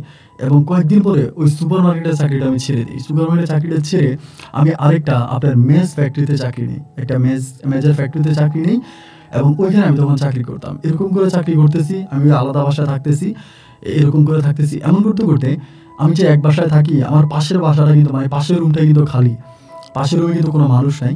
তো পাশের রুমটা আমি ভাড়া দেওয়ার জন্য চিন্তা করতেছি যে পাশের রুমটা আমি কোথাও ভাড়া পাই কি না, কারো কাছে ভাড়া দিব। এরকম করে আমাদের ফ্যাক্টরিতে যারা চাকরি করে অনেকের সাথে কথাবার্তা বলি যে ভাড়া লাগবে কিনা বা ভাড়া নিবে কিনা, কিন্তু কেউ নেয় না। অ্যান্ড কয়েকদিন পরে আমাদের ফ্যাক্টরিতে একটা নতুন সুপারভাইজার জয়েন করছে, একটা নতুন সুপারভাইজার আসছে। এবং ওই সুপারভাইজারটা আইসা আমাদের বলে যে রনি, তোমার নাকি তোমার বাসায় নাকি একটা রুম খালি আছে, তুমি নাকি ভাড়া দেওয়ার জন্য লোক খুঁজতেছো। আমি বললাম হ্যাঁ, একটা রুম খালি আছে, ভাড়া দেওয়ার জন্য লোক খুঁজতেছি। তো উনি তখন আমার বলে তাহলে আমার কাছে ভাড়া দিয়ে দাও, আমি তো রুম খুঁজতেছি, আমি থাকার জন্য রুম পাইতেছি না, যদি তুমি ইয়ে করো তাহলে আমাকে দিয়ে দাও, আমি থাকবো। আমি বললাম আপনি থাকবেন, তাহলে তো খারাপ না, আপনি থাকলে তো ভালোই হয়, সমস্যা নেই। আচ্ছা ঠিক আছে, তাহলে আপনি যদি থাকেন তাহলে আমি আপনাকে রাখবো। এই কথা বললাম সুপারভাইজার বলার পরে তখন সুপারভাইজারের ভাই কিন্তু ছিল আপনার ওই দিকেই আপনার ঢাকার কাছাকাছি কোনো এক জায়গায়। পরে ওনারা আমি তখন আমাদের বাসায় আইনে দেখাইলাম। আমার বউ তখন বলে উনি কে, এবং উনি আমাদের এখানে ভাড়া থাকবে। তো আমি কিন্তু আর সায়দা খালার কাছে ওরা আসতে দিই না, বা ওরে আবার সায়দা খালার কাছে যাইতেও দিই না, ঘরের মধ্যে আটকায় রাখি যে তুই তোর মায়ের কাছে যেতে পারবি না, তোর মায়ের লোক কথা বলতে পারবি না। অ্যান্ড এমন করতে করতে পরে হলো কি, এই মানে উনি আর কি আমাদের ওই সুপারভাইজার আসতো যাইতো। এমন করতে করতে কয়েকদিন পরে মানে সুপারভাইজার আমার সাথে অনেক দুষ্টমি করে, মানে অনেক রকমের দুষ্টমি করে। আর ওই মার্কেটে চাকরি করা অবস্থায় আমার ভিতরে একটা এই সুপারভাইজারের মাধ্যমে আমার ভিতরে একটা মানে অ্যালকোহল টাইপের কিছু খাওয়ার একটা মানে একটা নেশা জাতীয় জিনিস আমি তখন খাওয়া শুরু করি। এই সুপারভাইজার আমার খাওয়াইতো, উনি খাওয়াইতো, আমি তখন খাইতাম। এরকম খেতে খেতে বেশ কয়েকদিন পরে একদিন উনি আমার বলে তুই একটা ওয়ার্কার, আমি তোর আরো ভালো অবস্থানে এনে দিব, এরকম আমাকে ডাইরেক্ট প্রস্তাব করে। এই ঘটনা উনি আমার ওয়াইফের সাথে এগুলা। পরে যখন আমার এটা বলার পরে আমি তখন চিন্তা করলাম যে এই মেয়ে তো আমার অনেক ক্ষতি করছে, আমি ওরে বন্দি করে রাখছি, পরেও বাড়ি ঘরে ধরে আমার কাছে 5 লক্ষ টাকা কাবিয়ে বিয়ে করছে, আমি ওরে মানে ওই লোকটার সাথে আমি এগুলো করামো, এই লোকের সাথে এগুলো করামো, কিন্তু কেমনে করামো এভাবে বলে তো রাজি হবে না। আর যদি কোনো মতো বাড়িওয়ালার কাছে আবার চলে যায় তাহলে তো ঝামেলা হয়ে যাবে। পরে আমি কয়েকদিন পরে ওরে বললাম, হঠাৎ করে একদিন বলতেছি আমি কয়েকদিন আর ডিউটিতে যাই না। আর সুপারভাইজারে বললাম যে আমি ম্যানেজ করবো, আবার সুপারভাইজার আমার টাকাও দিবে বলছে, আমার উনি 15,000 টাকাও দিবে, এটা আমার প্রস্তাব করছে। তাই আমি বললাম আচ্ছা ঠিক আছে, 15,000 টাকা নিব এবং টাকার বিনিময়ে আমি তখন এই কাজটা করবো। পরে রুমের মধ্যেও আমি তখন কি করলাম, ওই কয়েকদিন কাজে যাই না পরে ও আমার বলতেছে কি ব্যাপার, কাজে যাও না কেন, কাজ করবা না? আমি বলি আমার কাজ করতে ভালো লাগে না। ও বলে কেন কাজ করতে ভালো লাগে না কেন, মানে কি কারণে কাজ করতে ভালো লাগবে না? আমি বলি আমার কাজ করতে ভালো লাগে না। এবং কয়েকদিন পরে আমি বলতেছে আমার চাকরিটা চলে গেছে। ও বলে কেন চাকরি চলে গেছে কেন? আমি বললাম জানি না, আমার চাকরি চলে গেছে। পরে ও বলে তোমার পাশের বাসায় তো সুপারভাইজার থাকে, ওনার সাথে কথাবার্তা বলি ডিউটি আবার নিয়ে নাও। আমি বললাম মুখের কথাই তো বললে আমাকে আবার ডিউটি দিয়ে দেবে, আমার ডিউটি হবে না, আমার ডিউটি দেবে না, আমার সাথে মানে এখানে অনেক খারাপই হয়ে গেছে এই সেই। আমি ওরা তখন বং বুঝিয়ে দিলাম। এইভাবে বুঝিয়ে দেওয়ার পরে ও তখন করে কি, রাতের বেলা যখনই সুপারভাইজার আসতো রুমে, এই সুপারভাইজারের কাছে যাইতো, যাই বলতো যে স্যার ওরা একটু চাকরির ব্যবস্থা করে দেন, ও চাকরি চলে গেছে, আমরা ঘর ভাড়া দিব কেমনে, আমরা খাবো কেমনে, আমরা তো চলতে পারবো না, আমরা তো থাকতে পারবো না স্যার, তো ওরা চাকরির ব্যবস্থা করে দেন। উনি বলে না অনেক অন্যায় করছে, ওর চাকরি হবে না, এইটা ওইটা অনেক কথাবার্তা বলার পরে এর 2 দিন পরে আমি আমার বউরে বলতেছি, তুমি সুপারভাইজারের রুমে গেছো না? বলে হ গেছি, তোমার চাকরির জন্য। আমি বলি শোনো, এখন সুপারভাইজার বলছে আমাকে ডিউটি দেবে, তবে একটা শর্ত আছে। ও আমার বলে শর্ত, কিসের শর্ত? আমি বলি তুমি এক রাত সুপারভাইজারের সাথে থাকতে হবে। ও আমার বলে কি বললা তুমি এটা? তুমি এটা কীভাবে বলতে পারলা? আমি তো তোমার ওয়াইফ। আমি বললাম দেখো, আমার ওয়াইফ তুমি আসো ঠিক আছে, তাহলে কি না খেয়ে মরে যাবো? ও আমাকে বলে তাহলে আমি চাকরি করবো, আমি আমার মায়ের কাছে চলে যাবো, আমার মায়ের কাছে গিয়ে আমি ওইখানে চাকরি করবো।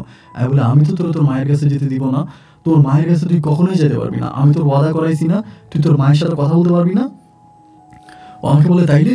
আমি বললাম দেখো, তখন আমি জড়াই ধরছি, বললাম দেখো তুমি আমার বউ না, তোমার উপর তো আমি তোমার স্বামী, আমি একটা কথা বললে তুমি রাখবে না? কেউ জানবে না, কেউ শুনবে না, কেউ দেখবে না, তুমি গোপনে গোপনে যাবা, গিয়ে তুমি এই কাজটা করবা, এরপরে আমি তোমারে এমনি এমনি করবো। আমার তো কোনো অভিযোগ নেই বা আমি তো কোনো কিছু বলি না, বউ না ভালো তুমি চাও।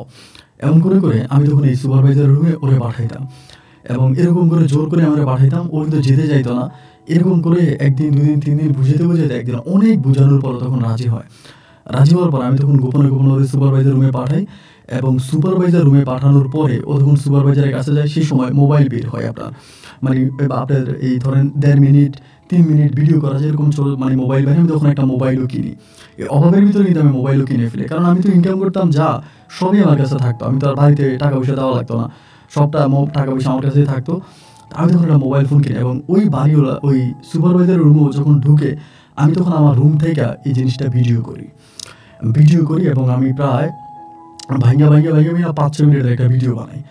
এবং ভিডিওটা বানানোর পরে ওই তখন মাঝে মাঝে আমি তোরা বলতাম যাওয়ার জন্য, ও তখন যাইতো, গেলে সুপারভাইজার আমার টাকা দিত, আমাকে টাকা দিত, ওরে আমি পাঠাইতাম। এরকম করতে করতে আমি আস্তে আস্তে বাইরের লোকও বাসার মধ্যে নিয়ে আসতাম, ওরে আয়ত্তা বুঝাইতাম। ও তখন রাজি হইতো না, রাজি না হলে আমি ওরে বলতাম তোরা তালাক দিয়ে দেবো, তোরা আমি রাখবো না, যদি তুই আমার কথা না শোনস, আমি তোর স্বামী, তোর সমস্যা কি? আমার তো কোনো অভিযোগ নাই, আমি তো কোনো রকমের করি নাই, তা তুই গেলে সমস্যা কি? এটা করলে সমস্যা কি? আমি তোরে করার অনুমতি দিলাম, তুই কর। এইভাবে আমি ওরে ধমকাইতাম, ওরে ফোর্স করতাম, এবং এইভাবে ওর উপরে প্রেশার ক্রিয়েট করে আমি বিভিন্নভাবে বিভিন্ন লোকজন আমি বাইরে থেকে হায়ার করতাম, এবং আইনা ওর সাথে আমি এগুলো করাইতাম। এবং করাইতে একটা পর্যায়ে যখন করতে চাইতো না, একদিন আমি ওকে কী করলাম, এই ভিডিওটা দেখাইলাম। আমার বলে আমি তোরা তালাক দিয়ে দেবো, তোর সাথে আমি থাকবো না, তুই যেহেতু এরকমই করতেছিস, আমি নিজে তোর ছেড়ে দিয়ে চলে যাবো। আমি তখন বললাম যদি তুই আমার ছেড়ে দিয়ে চলে যাস, এই ভিডিওটা দেখছস, এই ভিডিওটা তোর মায়েরা দেখামো, এলাকার লোকজনে দেখামো, তুই এটা আমার সাথে করবি? ও তখন কি করে, ভিডিও দেখানোর পরে একেবারে চুপ হয়ে যায়, অনেকটা ভয় পেয়ে যায়, এবং আমার পা ধরে কান্নাকাটি করতে শুরু করে। কান্নাকাটি করে বলে আমার এত বড় ক্ষতি করেন না, আপনি যেটা বলেন আমি সেটাই করবো, আমি আপনার সব কথা রাখবো। আমি বললাম আমার কথাই একটা, আমি যারাই আনবো তুই তার সাথে থাকবি। এরকম করে করে আমি বাইরে থেকে লোক আনতাম, ওরে মারতাম, মানে ওর উপরে প্রেশার দিতাম, ওকে মারতাম, হাতে পায়ে মারতাম, মারলে পর ও তখন নরম হয়ে যেত, এবং এগুলো করার জন্য রাজি হতাম, এগুলো ওকে করাইতাম। এবং এইভাবে এগুলো করাইতে করাইতে একটা পর্যায়ে আমার বাড়ি থেকে, আমার 2 ভাই বিয়ে করে ফেলছে, আমি তখন মাঝে মাঝে বাড়িতেও ফোন দিতাম, বাড়িতে যোগাযোগ রাখতাম। এমন করতে করতে আমার মা তখন বলতেছে আমাকে বিয়ে করাবে, আমাকে বাড়িতে বিয়ে করাবে, এটা বলতেছে। মা আমার জন্য মেয়ে দেখছে, আমাকে বিয়ে করাবে। আমি বললাম ঠিক আছে, আমি বিয়ে করার জন্য রাজি আছি, তুমি আমাকে বিয়ে করাও, আমি বিয়ে করব।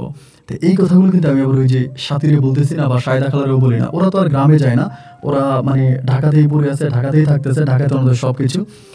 পরে আমি বললাম যে ঠিক আছে আমি এই বিয়ে করবো। মারা যখন বিয়ের কথা বললাম, মা তখন রাজি হলো, বলে যে ঠিক আছে আমাকে বিয়ে করাবে। মা তখন মেয়ে দেখছে, এবং কথাবার্তা মোটামুটি ফাইনাল হয়েছে। আমিও তখন বাড়িতে যাইতেছি, আসতেছি, তখনই তার আমি ওই সাথীর বিভিন্ন লোকের কাছে পাঠাই না, ওই রান্নাবান্না করে আমি ডিউটি করি। সুপারভাইজার মাঝে মাঝে শুধু সুপারভাইজারের কাছে যাইতো, তো টাকা টুকা ভালোই পাইতাম, সুপারভাইজার আমাকে টাকা দিত, ওই টাকা দিয়ে আমি খুব ভালোভাবেই চলতেছে। এমন করতে করতে আমি তখন বাড়িতে আসছি, বাড়িতে এসে বিয়ে করে 1 সপ্তাহ থাইকেও গেছি। ওই 1 সপ্তাহ কিন্তু সুপারভাইজারের কাছে ছিল, এবং 1 সপ্তাহ পরে আমি ঢাকায় গেছি। ঢাকায় যাওয়ার পরে 3-4 দিন থাইকা আমি ঢাকা থেকে আবার চলে আসি। এবার আসার সময় আমি বলি আমি 15-20 দিন বাড়িতে থাকবো, এই কথা বলে আমি তখন ঢাকা থেকে আসি। এবার ঢাকা থেকে বাড়িতে আসার পরেই, যেদিন আমি ঢাকা থেকে বাড়িতে আসি, 2 থেকে 3 দিন পরেই হঠাৎ করে সায়দা খালা আর সাথী তখন বাড়িতে চলে আসছে। আমার কাছে রাত্রে 8টার দিকে ফোন আসছে, ওরা মা মেয়ে বাড়িতে আসছে। আসার পরে আমি তখন বললাম কি ওরা বাড়িতে আসছে, আমার ভিতরে তখন ভয় ঢুকে গেছে, কারণ আমি সাথীর বিয়ে করছি, সাথীর আমার বউ। এখন এটা যদি আমার এলাকার লোকজন, বিশেষ করে আমার আব্বা জানতে পারে, তাহলে তো আমাকে আস্ত রাখবে না, আমি এখন কী করবো? আমি অনেকটা ভয় পেয়ে গেছি। ভয় পাওয়ার পরে ভাবলাম রাতের বেলা ওদের বাসায় যাব।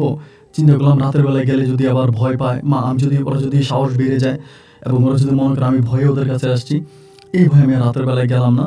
এবং পরের দিন সকালবেলা সায়দা খালা তখন আমাদের বাড়িতে আসছে। সকালবেলা উনি আমাদের উঠানে এসে আমার বলতেছে রনি আছে? পরে আমার ডাক দিছে, পরে আমি বের হইছি। আমি বললাম, কি ব্যাপার খালা, আপনি আমার এখানে? পরে বলতেছে, একটু পুকুর পাড়ে আসো, তোমার সাথে কথা আছে, এমনি ডাকতেছে।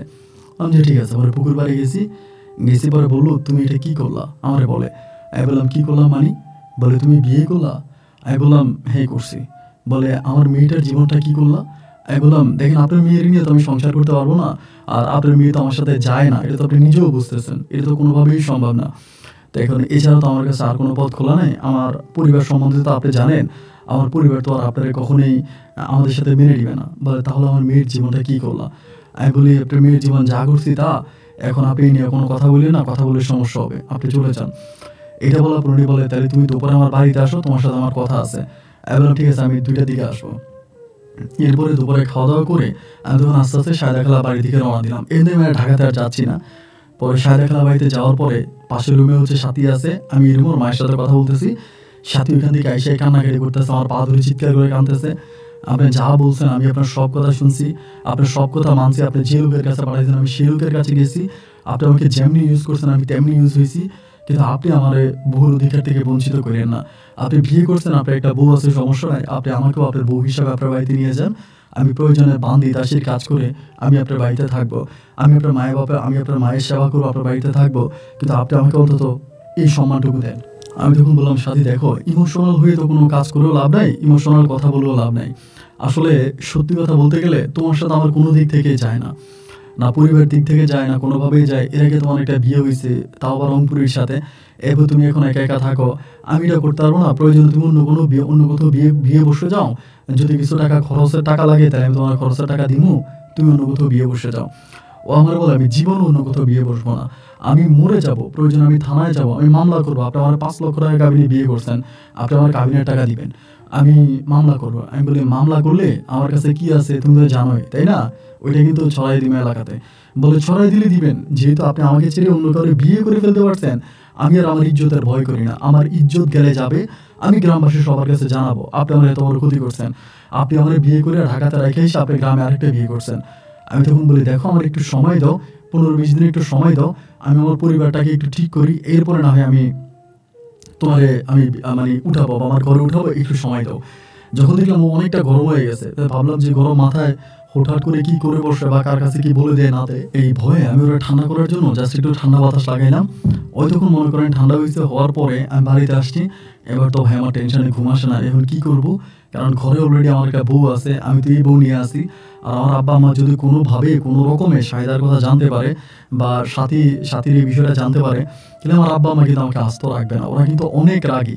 আমার আব্বা আম্মা উভয় রাগী, তারা কিন্তু আমার খুব আমাকে মেরে ফেলবে, এক খুব দিয়ে আমাকে 2 টুকরা করে ফেলবে। আমি তখন ভাবতেছি এখন আমি কি করব, কার কাছে যাব, কারে কি বলবো, কোনো উপায় বুদ্ধি খুঁজে পাইতেছি না। এরকম করে 7টা দিন কেটে গেল। এবং 7 দিন কেটে যাওয়ার পরে আর এদিক দিয়ে এই গ্রামের বিষয় তো, এগুলো তো মনে করেন আপনার জানাজানি হয়ে যায়, বা গ্রামের মধ্যে এই জিনিসগুলো কিন্তু হাইড থাকে না, কারণ গ্রামের মানুষ এই জিনিসগুলোই নিয়েই পড়ে থাকে। পরে আমি একটা সময় চিন্তা করলাম, সাথীরে আমি কোনোভাবে যদি ঘরের বাইরে করতে পারি, ওরে আমি মেরে ফেলবো, মানে ওরে আমি মাইরা ফেলবো, এটাই আমি করবো। আমি কোথাও ওরে যদি আমি ঢাকা ঢুকে নিয়ে যেতে পারি, আমি ওরে মেরে ফেলবো। এই কথা বলে একদিন আমি দুপুরবেলা ওদের বাড়িতে আবার গেছি, ওদের বাসায় গেছি, গিয়ে সায়দা খালারে বললাম, খালা আপনারা ঢাকা থেকে চলে আসলেন, সাথীও চলে আসছে, তো একটা কাজ করেন, আমি যখন সাথীর বিয়ে করে আমার পরিবারে নিতে পারবো না, কারণ আমার পরিবারে একটা বউ আছে, আমার এই বউটা চলে যাবে। তো আমি সাথীর নিয়ে ঢাকাতে যাই, আমি সাথীর আপাতত ঢাকাতে ঘর ভাড়া রাখি, এরপরে আমার এই দিক দিয়ে সব কিছু ঠিকঠাক হলে আমি পরে সাথীর আমার পরিবারে উঠাবো। খালা আমার বলে, তুমি কোনোদিনও সাথীরে তোমার পরিবারে উঠাবা না, তুমি এগুলো আমাদেরকে মিথ্যা আশ্বাস দিতেছো, তুমি কখনোই আমার মেয়েটারে তুমি বহুল অধিকার দিবা না, আমার মেয়ের জীবনটা তুমি নষ্ট করে দিছো, আল্লাহ তোমার কোনোদিনও ক্ষমা করবো না, এগুলো বলে উনি আমাকে আল্লাহর অভিশাপ দিতেই আছে। আমি বললাম, আপনি আমার এত আল্লাহর অভিশাপ দিয়েন না, আমি কিছু একটা করবো, এরকম করতেছি। পরে দেখলাম 1 কান 2 কান হতে হতে আস্তে আস্তে করে জিনিসগুলো প্রোডাক্ট হয়ে যাচ্ছে, মানে সাহিদা খালা হয়তো কারো জানাইছে বা সাথী কারো জানাইছে, এরকম ভাবে 1 কান 2 কান হতে হতে লোকে লোকে কথাগুলো আস্তে আস্তে জানাজানি হয়ে যাচ্ছে। যখন আমি বুঝতে পারলাম যে কথাগুলো জানাজানি হয়ে যাচ্ছে, তখন আমি চিন্তা করলাম যে আল্লাহ, এখন আমি কি করব, আমি তো মহা বিপদে পড়ে গেছি। এবং আমি ওদের মা মেয়ে দুজনকেই ধমকাই যে কারো কাছে বলে তোদেরকে খুন করে ফেলবো, এটা করে ফেলবো, ওইটা করে ফেলবো, কিন্তু মা মেয়ে দুজনেই কেউই আমার কোনো কথা মানে না, কেউ আমার কোনো কথা শোনে না, এবং কোনো কথা বলতে গেলে ওরা উল্টা আমাকে মারতে আসে, উল্টা আমাকে ধমকাধমকি করতে আসে, মানে খুব বাজে একটা অবস্থা। এই অবস্থার মধ্যে পড়া এরপরে এইভাবে কয়েকদিন কাটার পরে আমি একদিন সিদ্ধান্ত নিলাম যে আমি ওদেরকে ঘরের মধ্যে মেরে ফেলবো। মানে ঘরের মধ্যে মেরে ফেলবো এবং মানে ঘরের মধ্যে আমি ওদের মাইরে ফেলবো, এরকম একটা প্ল্যানিং আমি তখন করছি। যে ঘরের মধ্যে মাইরে ফেলবো এবং ঘরের মধ্যে কীভাবে মারবো আমি চিন্তা করছি, বাইরে দিয়া আমি তালা মেরে দিব, ঘরের বাইরে দিয়ে তালা মেরে দিব, তালা মেরে আমি ভিতরে আগুন লাগাই দিব এবং ভিতরে যখন আগুন লাগাই দিব দুটা বেরোতে পারবে না, ওখানেই পুড়ে মরে যাবে। এই পরিকল্পনা করে আমি তখন করলাম কি, একদিন দুপুর মানে আপনার রাত দুপুরে আমি রাতের বেলা ওদের বাড়ির সামনে গেছি, গিয়া ওই যে উপরে যে দুইটা ইয়া আছে ওই দুইটার মধ্যে আমি তখন তালা মেরে দিছি, ভিতর দিয়ে তালা মারছি। তখন তালা মারার পরে আমি তখন এখানে একদম চারপাশে কেরোসিন দিয়া ভালো করে দিছি আগুন লাগাইয়া, কেরোসিন দিয়ে আমি আগুন লাগাই দিছি। আগুন লাগানোর পরে ধাউ ধাউ করে আগুন চলতেছে, আশেপাশে থেকে মানুষজন আসতেছে এবং কেউ পানি মারতেছে, তখন কিন্তু অর্ধেক আগুন, কেউ পানি মারতেছে, কেউ এটা করতেছে, কেউ ওইটা করতেছে এবং সবাই বলতেছে আরে ভিতরে আসে না, এগুলো ভিতরে কেউ ওরা নাই, ওরা ভিতরে কেউ নাই, আর আগুন আর ইয়ে করার দরকার নেই আগুন, এভাবে আমি চাইতেছি আগুন না নিবাক, এরকম করতেছি। এমন করতে করতে প্রায় ঘরটা অর্ধেক পুড়ে গেছে। ওই মুহূর্তে পিছনের দিকে তাকাই দেখি শাহিদা খালা এবং সাথী আমার পিছনে দাঁড়িয়ে আছে। ওদেরকে কিন্তু আমার শরীরে কি ওরা বেরোলো কেমনে, আমি ঘরের মানে বেড়ার ফাঁক দিয়ে পর্যন্ত দেখছি যে ওরা ঘরের ভিতরে আছে, মামি ঘরের ভিতরে শুয়ে আছে, এরপর আমি বাইরে তালা মারছি, তাহলে ওরা বেরোলো কেমনে। এবং দুজনেই কেমন ভয়ঙ্কর নজর আমার দিকে তাকায় আছে, আমার ভিতরে কোনো যায় পানি নাই। পরে সবাই গ্রামের বাসী তখন সবাই ধরে আগুনটা নিবাইলো, মোটামুটি আগুন নিভে গেছে। এবং নিভে যাওয়ার পরে তো সবাই তখন যে দিতে চলে যাচ্ছে, আমি তখন বাড়িতে চলে আসছি। এসে রাতে তো আর ঘুমাইলাম না, সকালবেলা আমারে ডাইরেক্ট আমাদের বাড়িতে সাথে চলে আসছে। আইসা আমার বলতেছে রনি ভাই আছে, আমার সাথে একটু কথা বলবো, ডাক দেন। পরে বেরিয়েছি, বেরোয়ার পর ও আমার বলে আপনি আমাদের ঘরে আগুন লাগিয়ে দিয়েছেন। আমি বলি কি বলো তুমি, আমি তোমাদের ঘরে আগুন লাগাবো মানে তুমি কি পাগল হয়ে গেছো? বলে আমি আপনার 3 দিনের সময় দিলাম, এই 3 দিনের মধ্যে আপনি যদি একটা ব্যবস্থা না করেন তো আপনার পরিস্থিতি খুব খারাপ হয়ে যাবে। আমি জাস্ট এটাই বললাম। এই বলে তখন করলো কি, ওরা কি করলো, যে আমি ঘরটা পুড়ে ফেলছি, এই পুরা ঘরের পাশে আপনার মানে ইয়ে করে চারপাশে আপনার প্লাস্টিক দিয়ে মানে আপাতত থাকার একটা ব্যবস্থা করছে ওই ঘরের মধ্যে, মানে চারদিকে প্লাস্টিক দিয়ে কোনোভাবে থাকার একটা ব্যবস্থা করছে, ওইখানে থাকতেছে। তো ওইখানে থাকা অবস্থায় এবার আমি কি করবো আমি তো বুঝতে পারতেছি না, কারণ আমি তো ওর জীবনে বউয়ের মর্যাদা দিতে পারবো না। একবার আমি চিন্তা করলাম যে ভাগ্যে যা আছে তাই হবে। আমি আমার নানার এলাকার কিছু মানুষ আছে যারা এই ধরনের কাজ করে, আমার নানার এলাকা বর্ডার এলাকা, ওইখানে কিছু মানুষ আছে যারা এই ধরনের টাকার উপরে মানে মানুষ হত্যা করে, এরকম কিছু। আমি তখন কি করলাম, এই তাদের দুজনকে আমি তখন এখানে কিছু লোকের আমি খবর দিলাম যে আপনারা রাত্রে আইসা মুখ চাইপা ধরে মাইরে ফেলাবেন এবং আমি টাকা দিব, এটা টাকার অ্যামাউন্টে তাদের সাথে কন্ট্রাক্ট হয়েছে, এত টাকা দিব, মাইরে ফেলাবেন। তো তারা তখন 4 জন আসছে, আসার পরে সন্ধ্যার দিকে আসছে, আসার পর আমি তাদেরকে জঙ্গলে লুকিয়ে রাখি, জঙ্গলের মধ্যে লুকিয়ে রাখি। রাত্রে যখন সবাই ঘুমিয়ে যায়, গ্রাম যখন একদম নীরব হয়ে যায়, ওই সময় ওদেরকে আমি বের করে যে ঠিক আছে আপনারা যান, কারণ সাথী আর সাথীর মাঝে জায়গায় থাকতে ওই জায়গাটা মোটামুটি একটু নীরব, আশেপাশে তেমন কোনো বাড়িঘর নাই। ওদের 4 জনকে পাঠাইলাম, পাঠানোর পরে ওরা তখন কি করলো, আমি তো ঘরের মানে আমি ওই দিন ঘুমাই নাই, আমার ঘরের পিছনে দাঁড়ায় আছি। ওরা কতক্ষণ পরে মানে আপনার আধা ঘন্টা পরে দৌড়ে আসছে ওইখান থেকে, আইসা চিৎকার চেঁচামেচি করতেছে। আমি তখন বললাম আপনারা চিল্লাচ্ছেন কেন, মানে চিৎকার করতেছেন কেন, কি হয়েছে? বলে বাবারে আমি ওদেরকে তো এরকম করেছি, ওদের বাড়ির সামনে 2টা সাপ ঘুরেফেরা করতেছে, ভয়ঙ্কর 2টা সাপ। সাপের জন্য বাড়ির মধ্যে ঢুকতে পারি না, ঢুকতে গেলে সাপে আমাদেরকে ফুসফুস মারে, এরকম ফুসফুস করে। আমি যদি সাপ মারিয়ে ফেলাইতেন, বলে মারা যায় না, এত বড় বড় সাপ এবং অন্ধকারাতে আমরা মারি কেমনে? আমি বলি তো 2টা সাপ মারতে না পারলে আপনি তাদেরকে মারবেন কেমনে? ওদের বাড়িটা একটা জঙ্গলের মধ্যে, এই জন্য মানে আপনি এটা বুঝে করতে পারেন না। পরে বলে না না না এটা সম্ভব না, এটা করা যাবে না, আমরা করতে পারিনি। এবং ওরা ওই ভয়ে এখান থেকে চলে যায়। এবং এরপরে রাতে আমি স্বয়ং নিজেই যাই যে কেনই মানে এরকমটা ঘটে, কারণটা কি, আমি নিজে এটা দেখার জন্য যাই। এবং যখন নিজে আমি দেখার জন্য যাই, আমিও গিয়ে একই দৃশ্য দেখতে পাই যে 2টা সাপ মানে 2টা সাপ মানে ওদের বাড়ির সামনে এরকম ঘোরাফেরা করে, মানে বাড়ির সামনে মানে বাড়ির ভিতরে ঢুকে যায় না রাতের বেলায়, এবং দিনের বেলায় কিন্তু এগুলো দেখা যায় না। ওর মা মানুষের কাজ টাজ করে, ও মানুষের কাজ টাজ করে, এরকম করে খাইতেছে। 2টা রাত কেটে গেল এবং 3য় রাতে আমি চিন্তা করলাম যে ভাগ্যে যা আছে তাই হবে, যেটা আছে সেটাই হবে, আমি এবার কিছু একটা করব, মানে কিছু একটা আমি করবো, এরকম একটা চিন্তা করে আমি আমার ঘর থেকে মানে ওরা তো গ্রামবাসীকে জানাই দিবে, আমি তো জানি, আমি আমার ঘর থেকে বড় 2টা রান্দাও নিয়ে যাই, বড় একটা রান্দাও নিয়ে যাই, কাঁধে নিয়ে যাই, আমি এটা দিয়ে ওদেরকে কোফায় মেরে ফেলবো এরকম। এবং ওদের ওই বাড়ির সামনে যাওয়ার পরে এইরকম মানে আবার আমি 2টা সাপ ওদের বাড়ির সামনে ঘোরাফেরা করতে দেখি। এবং ওই 2টা সাপ দেখার পরে আমি আবার চিন্তা করছি কিন্তু বাড়ির মধ্যে তো ঢুকতে পারি না, বাড়ির আশেপাশেও যেতে পারিনি এই সাপ 2টার কারণে। এবং এক পর্যায়ে আমি তখন চিন্তা করলাম যে কি করা যায়, মানে কি করতে পারবো। আমি কোনো উপায় বুদ্ধি কোনো কিছুই তখন খুঁজে পাইতেছি না, এবং না পাইয়া হঠাৎ করে আমার মাথায় একটা আইডিয়া আসলো যে আমি ওই মা মেয়ের গায়ে এসিড ঢেলে দিব এবং আমি এটা দিনের বেলায় করবো। মানে দিনের বেলা আমি এটা করবো, আমি মা মেয়েকে এসি ঢেলে দিব, রাতের বেলা তো ওদের বাড়ির মধ্যে দুটো সাপ ঘোরাফেরা করে ঝুঁতে পারি না, ওরা আবার দুপুরবেলা কিন্তু ঘুমায়। আপনার দুপুরবেলা ধরেন কাজ টাজ করে তোর মা খাওয়া দাওয়া করে ও ঘুমায়, ওর মাও ঘুমায়, মানে প্লাস্টিকের দিয়ে উপরে একটা ঘর বানাইছে আর কি, মানে প্লাস্টিকের সার্ভা যেটাকে বল। আমি এক জায়গা থেকে তখন অনেকগুলো এসিড ম্যানেজ করে আনলাম, যে এসিডগুলো আমাদের গায়ে মেরে দিব। আল্লাহ সাক্ষী, মানে কেউ বিশ্বাস করবে কি করবে না আমি জানি না, আমি এই এসিডগুলো তখন ওদেরকে মারার জন্য, ওরা যে ঘরে থাকে ওই ঘরে আপনার উপরে প্লাস্টিকের ইয়েটা ছড়িয়ে দুইজনের মুখের মধ্যে আমি তখন এসিডটা এইভাবে মারি, যে আমি জানি এসিড মারলে ওরা মারা যাবে, কারণ এতে চিকিৎসা করার টাকাও তো নাই। এবং এই মানে প্লাস্টিক দিয়ে উপরে আমি উপর দিয়ে এভাবে বোতল থেকে আমি তখন দুইটার মুখের মধ্যে মারি, এবং মুখের মধ্যে মারি আমি তখন পিছের দিকে দৌড় দিই যাতে কেউ না দেখে, এবং দৌড় দিয়ে চলে আসার পরে এর পরের দিন বিকেলবেলা, মানে ওই দিনে বিকেলবেলা আমি দেখি যে ওর মা কাজ করতে যেতেছে আরেক জায়গায়, এবং মুখের মধ্যে বিন্দু পরিমাণের কোনো কিছু নাই। তো বিন্দু পরিমাণের কোনো কিছু না থাকার পর আমি চিন্তা করলাম কি বিন্দু পরিমাণের কোনো কিছু নাই, পরে আমি বললাম কি কই যান, বলে কাজে যাবো। তোমার যে আমার মেয়ে ডেট দিয়েছিল ওই ডেটের কি হলো, কিছু করো না কেন? এরপরে আর আমার দোষ দিয়ে না, আমার মেয়ে কিন্তু গ্রামবাসীরা জানার দিয়ে শুরু করছে। এবার ওই এসিডটা ঢেলে দেওয়ার পরে একটু এসিড কিন্তু আবার বোতলের মধ্যে রয়ে গেছে। পরে ওই এসিডটা নিয়ে যার কাছ থেকে এসিড কিনে আনছে ওর জায়গায় কলার চেপে ধরলাম সন্ধ্যা দিকে, এই বেটা তুই আমার এটা কি এসিড দিছস? আমি মা মেয়ে দুজনের মুখের মধ্যে মারলাম কিন্তু ওদের কিছুই হইলো না। পরে আমার বলতেছে আমি এসিড ঠিকই দিছি। কি এসিড ঠিক দিলি? এসিডে কোনো কাজ করে না।